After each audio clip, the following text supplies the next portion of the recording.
저는 올해로 딱 50살이 되는 여자입니다. 슬아에 딸이 하나 있어요. 25년 전에 저보다 6살이 많은 남편과 만나 결혼을 하고 외동딸을 하나 낳았고, 결혼한 지 11년 차가 되고 딸이 10살이 되던 해 남편을 사별했습니다. 제가 태어나서 자란 동네에 저랑 동갑내기 여자인 친구가 있었어요. 그 아이와 저는 정말 절친한 사이였죠. 종종 걔네 집에 놀러 가곤 했었는데, 그때마다 절친의 친오빠와 절친 오빠의 친구가 집에서 함께 놀고 그랬었거든요. 남편은 절친 오빠의 친구였습니다. 어렸을 적부터 자연스럽게 얼굴을 트면서 지내다가 제가 성년이 되면서 우리는 사랑에 빠지게 되었죠. 남편은 참 좋은 사람이었습니다. 그 시절에 드물게 가부장적이지도 않았고 애처가였죠. 딸이라고 하나 있는 것을 어찌나 그리 이뻐라 하는지, 정말 가족밖에 모르는 바보라고 해도 무방할 정도로 좋은 사람이었습니다. 딸은 자기 아빠를 어찌나 좋아하고 잘 따랐는지 몰라요. 아빠가 퇴근하고 집으로 돌아오면 주겠다고 그 좋아하는 간식도 반으로 잘라서 휴지에 감싸서 보관해뒀다가 아빠가 집에 돌아오면 입에 먹여주곤 했었죠. 그렇게 저희 가족은 참 평화로웠습니다. 당시 남편의 직업은 공무원이었어요. 그러던 어느 날 남편이 친구들과 함께 낚시를 가겠다며 놀러 간 날이 있었습니다.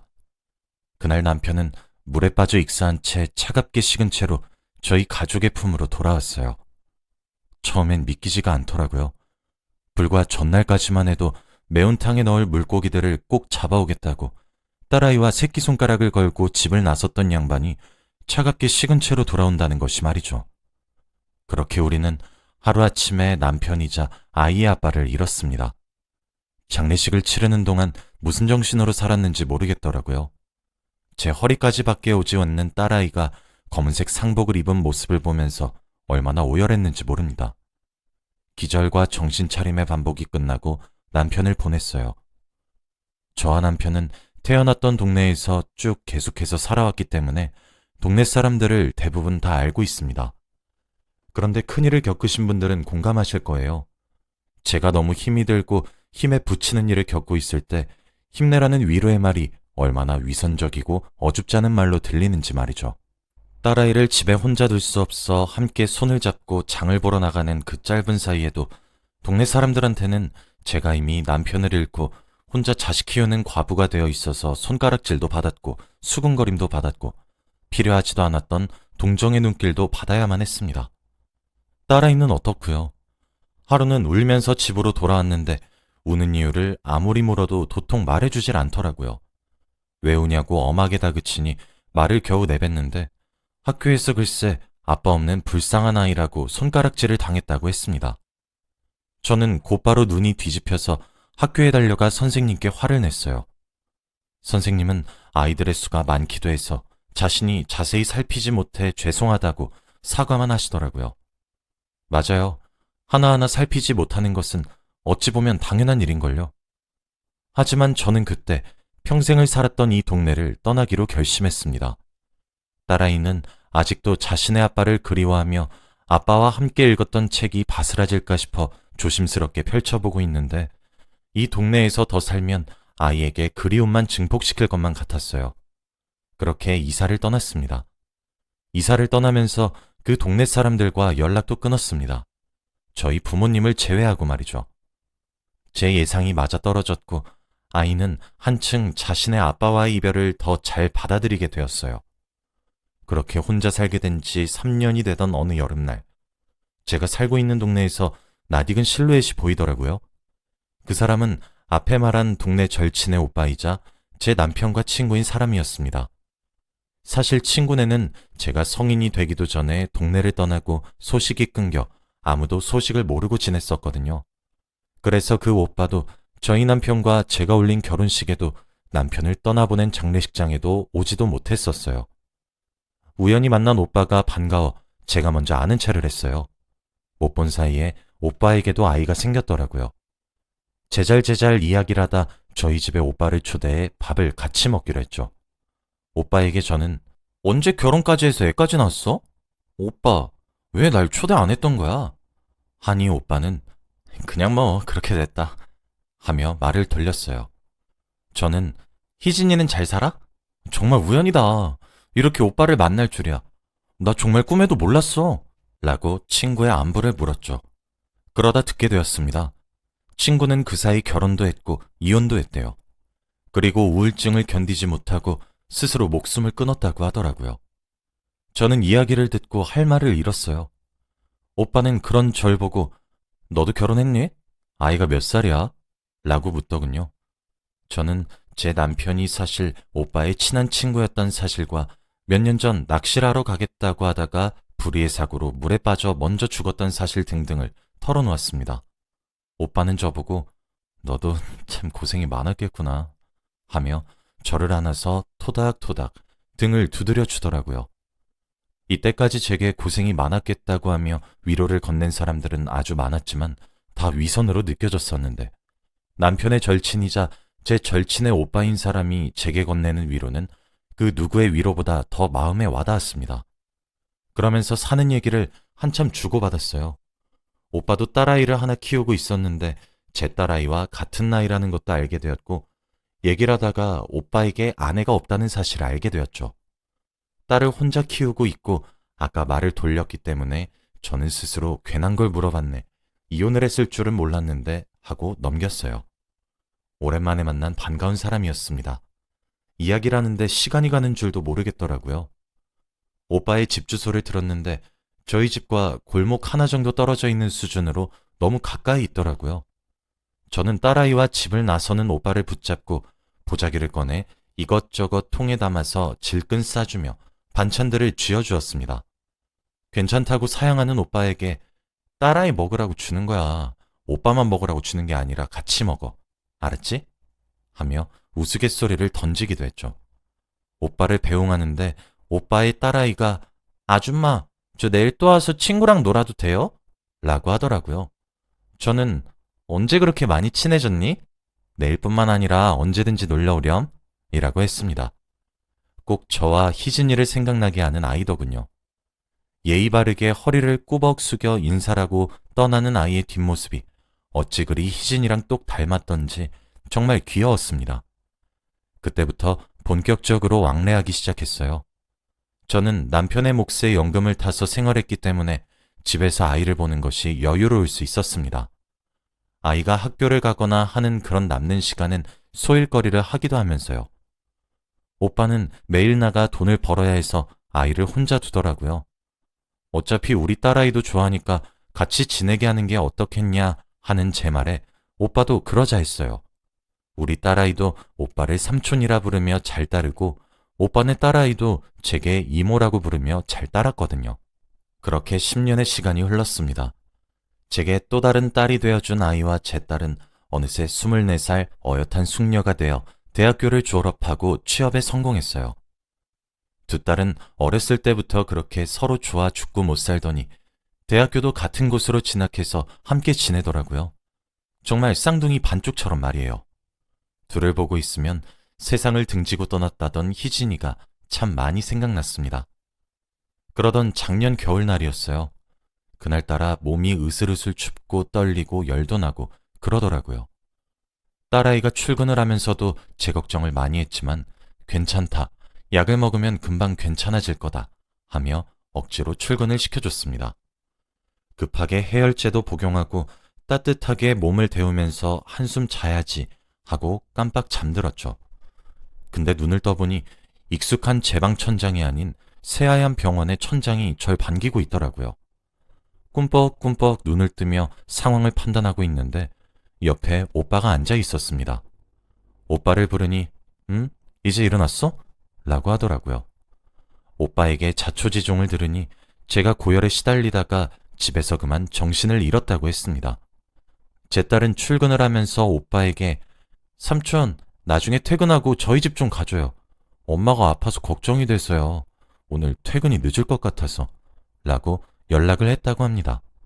마침 오빠는 그날 일찍 퇴근을 해서 저희 집을 왔는데 아무리 초인종을 누르고 문을 쿵쿵 두드리면서 제 이름을 불러도 인기척이 없자 딸아이에게 비밀번호를 물어서 누른 뒤에 들어와 보니 방에 제가 이불을 덮고 쓰러져 있었다고 하더라고요.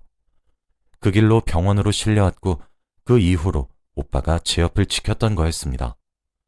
병원에서는 몸이 너무 허약해졌고 검사도 이것저것 받아봐야 한다고 이틀 정도 입원을 권유했어요. 그 사이 오빠네 딸도 제 병문안을 왔더라고요. 제 딸아이가 오빠와 함께 제가 먹을 거리를 사러 갔고 오빠네 딸아이가 옆에서 제 말동무를 해줬는데 제게 그러더군요. 이모야, 이제 이모가 내 엄마도 같이 해주면 안 되나? 라고 말이에요. 처음엔 그 말에 너무 놀라서 마시던 물을 뿜었어요. 캑캑거리면서 뭐라는 거야 너? 하니까 아니 내가 우리 아빠를 좀 아는데 우리 아빠 아무리 봐도 이모야 엄청 좋아한다. 둘이 사랑하는 거 아니었나? 그냥 이모야 말고 내 엄마 해주면 안 돼? 라며 귀엽게 웃더라고요. 제가 어이없다는 듯이 뭘 보고 그렇게 느꼈어? 말도 안 되는 소리 하고 있어 정말 콩할 만한 게 하며 장난스럽게 머리를 쥐어박았죠. 그랬더니 아니야. 아니 우리 아빠 그렇게 횡설수설하고 소리 지르는 모습 내가 진짜 처음 봤다니까? 나 회사에서 아빠 전화 듣고 얼마나 놀랬는지 알아? 그니까 회사 마치자마자 부랴부랴 이모야 얼굴 보러 왔지. 난 진짜 이모야 뭐 깔딱깔딱 숨이라도 넘어가는 줄 알았다. 아까 간호사 언니한테 이모야 병실 어딘지 물어보면서 들었는데 아빠가 응급실에서 빨리 이모야 눈 뜨게 만들라고 난동도 피웠대. 내가 아팠을 때나 그러지. 우리 아빠가 어디 가서 그렇게 큰 소리 치면서 난동 피울 사람이야? 평소에도 말 몇 마디 하지도 않는데. 진짜 내가 보기엔 우리 아빠 이모야 좋아한대도? 이모야는 우리 아빠 어떤데? 그냥 둘이 결혼하면 안 돼? 라고 했습니다.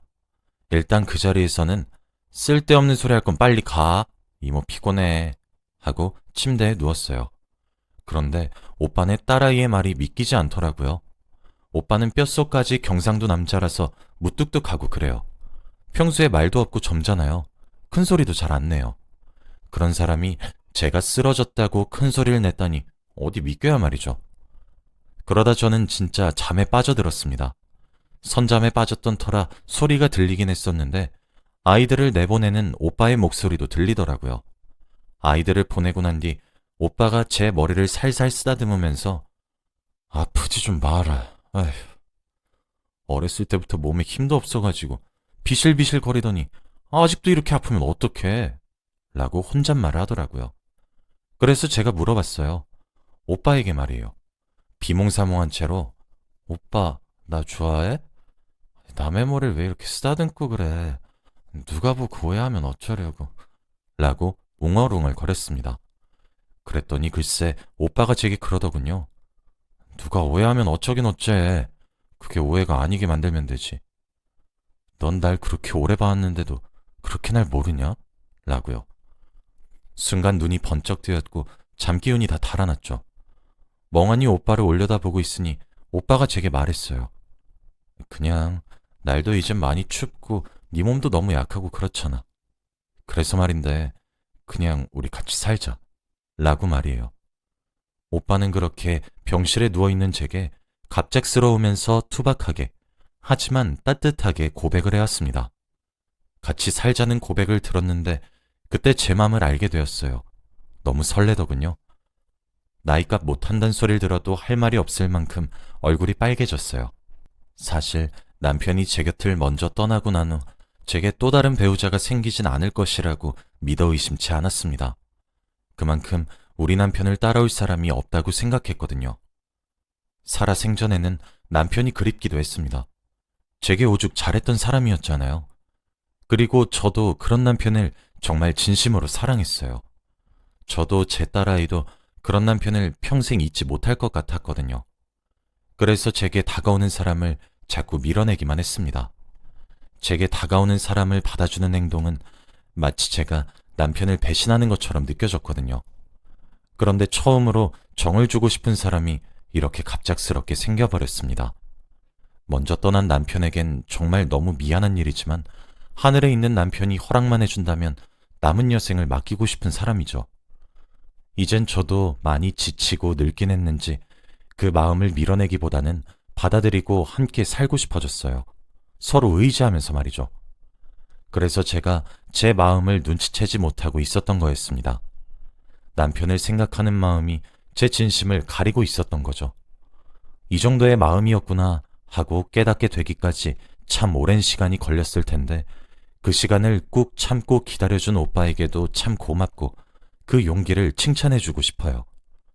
저는 미소를 환하게 지으며 고개를 끄덕였고 퇴원 후 오빠와 살림을 합치기로 했습니다. 걱정했는데 두 딸아이는 웃으면서 이럴 줄 알았어 하며 축하해 주더라고요. 이미 제게 또 다른 딸이었지만 진짜 딸이 2명이 되었어요. 살림을 합치고 혼인신고를 한 이후 오빠와 함께 죽은 남편의 묘지로 함께 찾아갔습니다. 남편에게 제 입으로 말해주고 싶었거든요. 이 오빠를 사랑하게 되었다고 말이에요. 그래서 미안하다고, 하지만 축하해달라고 말이죠. 우리 정말 오랜 세월 만에 보는 건데 이렇게 보게 돼서 미안하다. 축하해줘라. 내가 이 사람 눈에 눈물 한 방울 안 흘리게 하겠다는 약속 하나는 꼭 지킬게. 라고 말을 하더군요. 그렇게 사별한 남편에게 오빠를 보여주고 돌아오는 길에 오빠가 얘기했습니다. 사실 말하고 싶은 이야기가 하나 있어. 사실 우리 딸은 내 친딸이 아니야. 우리 희진이 딸이야. 원래 우리가 그 동네 떠나게 되면서 희진이가 사고 쳐서 결혼을 했어. 그런데 결혼하고 난 뒤 남편이 계속 여자 만나고 그렇게 방탕하게 살아가지고 희진이가 이혼했거든? 근데 사람들이 손가락질도 하고 동네 창피하게 만들지 말라고 그랬었나 봐. 그래서 이제 잘못된 선택을 하게 된 거지. 그래놓고 나쁜 기집애가 자기 딸내미 나한테 맡기겠다고 유서에 적어놨더라고. 그래서 그날부터 내 호적에 올렸고 내 딸이 된 거야. 난 초은이야, 재훈이 아니라. 저번에 당신이 나한테 물었던 게 생각이 나서. 그땐 미처 말하지 못했고 이때까진 말하려고 했었는데 이미 너무 늦은 것 같아 차마 말을 못하겠더라고. 속여서 미안해. 라고 했죠. 어쩐지 볼 때마다 희진이를 너무 닮았다 했더니 괜찮아. 희진이 딸도 내 딸이나 마찬가지니까. 라고 대답하고 말았습니다. 그렇게 우린 내 식구가 되었어요. 오빠와 한 침대에 누워 잠을 청한 첫날 정말 신기하게도 꿈에 제 남편이 나왔습니다. 남편은 말없이 웃음을 지어주더라고요. 마치 축하한다는 듯 말이에요. 그렇게 목숨을 잃고 세상에 저랑 딸만 두고 가버리고 제발 꿈에서라도 만나게 해달라 그렇게 빌었을 땐 코빼기도 비추지 않아 놓고서는 참 당신도 당신답다 싶었습니다. 신기한 것은 다음날 제가 오빠에게 그 꿈 이야기를 해주면서 이야기를 했더니 오빠도 같은 꿈을 꿨다고 하더라고요. 꿈은 저와 살짝 달랐지만요. 오빠는 꿈에 남편이 나와서 제 눈에 눈물 나면 지옥에 보내버리겠다고 웃으면서 잔소리를 했다고 합니다. 저는 참 복 많은 여자인 것 같아요. 두 남자의 이런 절절한 사랑을 받을 수 있으니 말이에요. 다 늙어서 신혼을 보낸다는 말이 참 우습긴 한데 정말 깨가 쏟아지도록 요즘 너무 행복하게 지내고 있습니다. 무뚝뚝하기만 한 사람인 줄 알았는데 오빠도 팔불출 같을 때가 종종 있더라고요. 오죽하면 두 딸아이는 그런 모습을 보면 아휴 하며 한숨을 내쉬고 방에 쏙 들어가 버립니다. 자식들 보는 앞에서 민망할 때가 종종 있어요. 그래도 지금은 너무 행복하네요. 제 사연은 여기까지입니다. 들어주셔서 감사합니다.